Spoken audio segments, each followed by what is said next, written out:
And if you're watching this, chances are you've won the lottery of life. You're Australian. For our New Zealand viewers and others around the world, I know some of you have got it pretty good too, but no one has it better than us in Australia.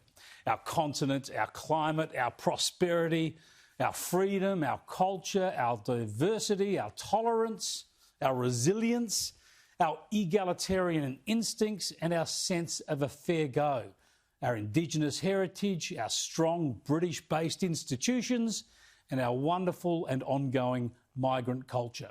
All that, and we're humble too. We're so humble that we know we're not perfect. We lash ourselves about the sins of the past, committed by people we never knew. We work hard to right the wrongs of the past, to help end disadvantage for our Indigenous brothers and sisters. We have the best game in the world too, our Indigenous football, the best food in the world, and the best national day in the world. Why is Australia Day the best national day in the world? Well, because most of us just go to the beach. I tried to take the kids to the beach before work today, but at 7:30 it was already too late. They were packed. We flock to the beaches to soak up an extra day of sun and surf with family and friends. Or we go to the park, or the cricket, or to Darwin. They go in a ute muster.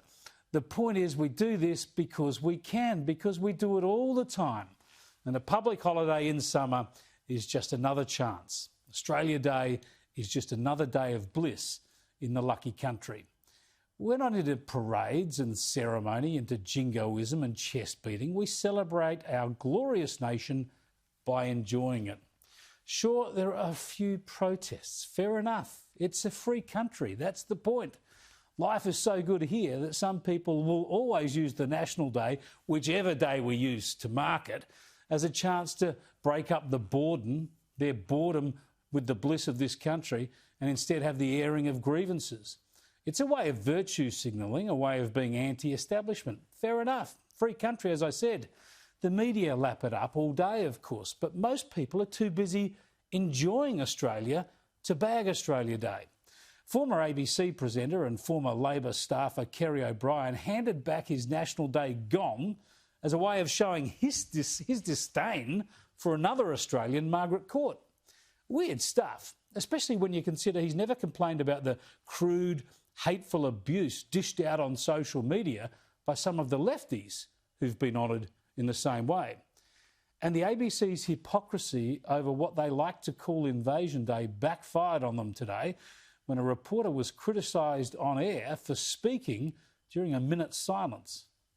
Behind me now, they're engaged in a minute's silence. Obviously, this is a day that marks what the Aboriginal community in Tasmania refers to as Invasion Day, the day of white settlement of Australia. Of the 700 people or so who have turned out today, there's a range of people here, from the very young to the very old, from all sorts of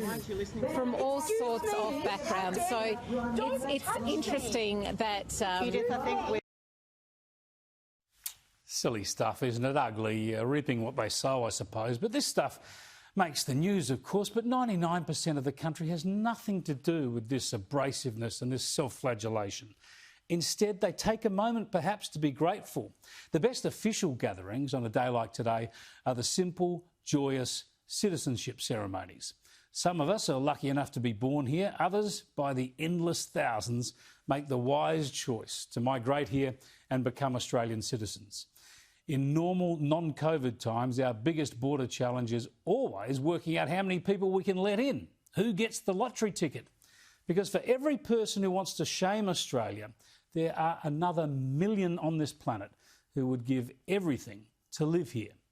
That tells us two things: that those people are smart and that we are doing a lot more right here than we ever did wrong. Happy Australia Day. May we always be free, robust and on the improve.